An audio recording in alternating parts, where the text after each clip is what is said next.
clarifications for executive orders and changing things around here. Oh my God! Let's just go to the KWAM News Zoom room because I think she's already been waiting long enough. We're bringing on Janella Cruz here, who was a client of attorney Rachel Azuzu. She won her release. Set my people free.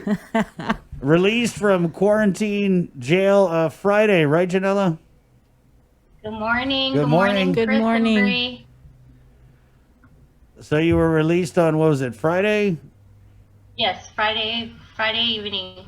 Yes. And Rachel had brought up a little bit of your case, but it sounded pretty crazy. So can you Yeah. just take us back? You went to the airport. To pick up your kids. They were coming in Yes. from the CNMI. But you had already got prior approval or arrangements, right, for your kids Yes, to be released. yes. Do you? All the way back since August. I've prepared for their homecoming all the way since August. So it wasn't just like a preparation the day prior or the week prior. I took initiative to start even months ahead. So even after I prepared the house, as I mentioned at the last show with Ray Gibson, even my best friend thought that I kind of went extreme on the preparation, the house preparation. I put those drop cloths and sanitized the whole part of their rooms, and to her it was extreme, but for me it was preparation in case my You don't mess around. Yeah. come to inspect. So yeah. So you did your part. You went to the airport. You got all the Yeah. documents, everything, got the clearances. Then you picked up your Yes. sons and you guys went home, and end of story. Happy ending. But wait. Nope, Nope. that was not the case. Twist. So you got to the Sorry, what was airport. that? Go ahead. We said plot twist. So you got to the airport. Yes, we got to the airport, and then we were in the arrival area, outside of the arrival area, and so we were approached by a police who brought us into the arrival area of the passengers, where the baggage claim and customs area, and from there everything just went as that we did not expect or plan for and prepared for, and then it just went downhill from there. But I of course reached out to my attorney Rachel. She's awesome. She's super awesome, and here we are today, which is actually the 14th day. And today I shared with my sons that today you're free. Happy liberation. But yeah, the case is not over yet. We're still there's still other issues that they need to iron out. So I will leave that to the attorney to discuss Right. furthermore. But I was one of them who fell through the cracks. It's still a fine tuning process. COVID is the reason of all of this mess. So let's just fight this fight together and do our part, because it's not like we've had this COVID or virus like 10-20 years ago that we already had a process in place. Right. So it's not fair all around. Right. For the legal experts, the medical experts, and even us in the society, we're still, even the educators are still trying to fine tune their education process to get the kids back to school. So really, we are all in this fight together. Janella, I want to ask, Janella, so you had your paperwork, you did your drop cloth, you reconfigured your whole area, went to go get your boys. When it became clear that they were trying to, and just walk us through that situation, were they trying to take your kids and put them in the quarantine without you? At what point did it say no? Did you say no, I'm going with them? At the point when we were given the ultimatum, so my kids were the last passengers to board the transport bus that would bring the arriving passengers down to the hotel, the quarantine site.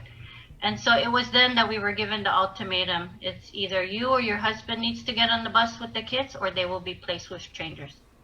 So this was a rock, paper, scissors, or what happens now? Will you give me the time to discuss this with my husband, or what option do we have? We even asked the gentleman, can we follow in our own personal vehicle, because we came in our personal vehicle? Can we follow the children in the bus in our personal vehicle down to the quarantine site, and maybe I can speak to somebody else who'll be able to answer my question. But then and there, we were not given that option. It's right now, you need to decide between the two of you who's going to get on the bus, or the kids will be placed with strangers. Oh my God. Did you sign anything? Did you have to sign anything? Or just, Not that's it, until, just get on the bus?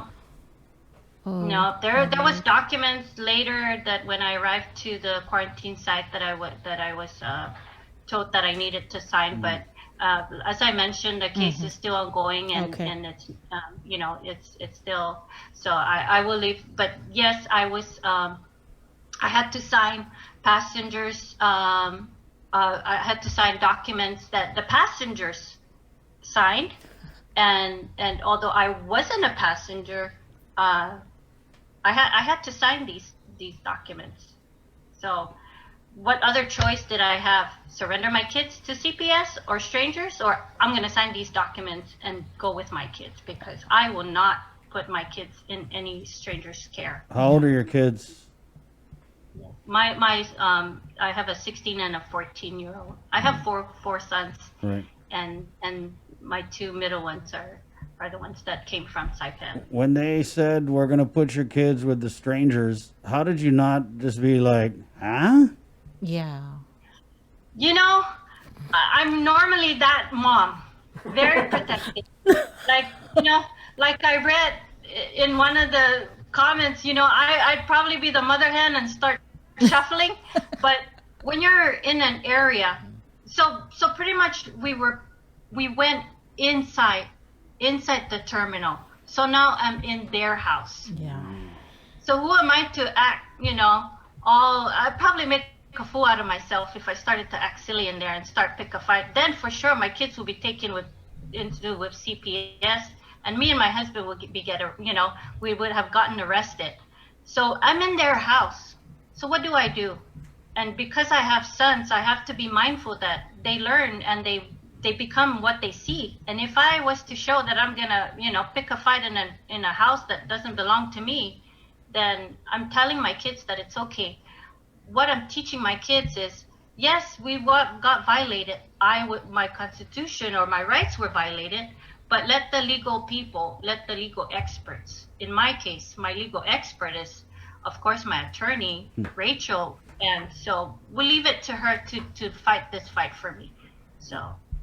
Really, I think I would have acted that way if we were outside. I would have been that mother hen and started shuffling away, and I probably threatened, I dare you to stop me, but that wasn't the case. And, like I said, the bigger fight here is the virus. Let's just move forward and fight together and just do our part. We're all still learning in this. So that being said, what role do you think the quarantine does play in fighting the spread of COVID-19? Do you think it has a valid role? I really don't. I don't know what they as that. I would say that would be something that public health would have to respond to. I think what perhaps it's a process that they're trying to do, containment. When there's no movement or whatnot, then the virus has no host, it stops moving around, and then it dies. Maybe, or perhaps that's the process they're trying to do. But, honestly, even when I went to go get a toothbrush for my sons the next day, I on my way to go pick up some toothbrush, I passed a home that they were having a birthday party.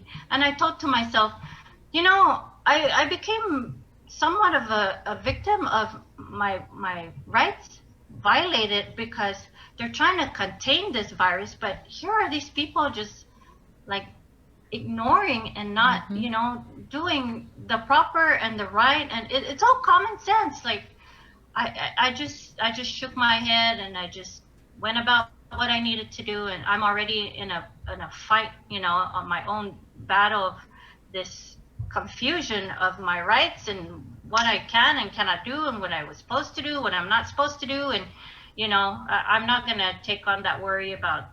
But it just makes sense that if we just move forward and fight this fight together, I think it'll just calm down and then hopefully just go away. But let's leave it to the experts. This goes to show human beings are the creatures of their own tragic demise. We became our own virus to our own community, to our own health, to ourselves.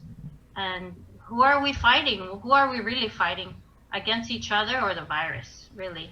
There you go. Mic drop. Thank you, ma'am. Thanks, Janella. Keep us posted on your case. Maybe you could come in and do another lesson later. All right. Thank you. Thanks, Janella, and You're good welcome. luck on the remaining parts of your case. Right. Yes. But for those that are in quarantine, just hang in there. There is a light at the end of the tunnel. It'll be over soon. Let's just do our part. Right. Thank All you. right. Thank you, Mrs. Cruz. Thanks, guys. Okay, That's stay safe. Wash your All right, hands. you too. Stay home. Okay. Hey, it's 9:09. We'll take a really quick break. Juggling. I know we have hospital administrator Lillian Posadas. And we can take a break and figure it out. It's a 9:10 on the link. The Breeze 93.9.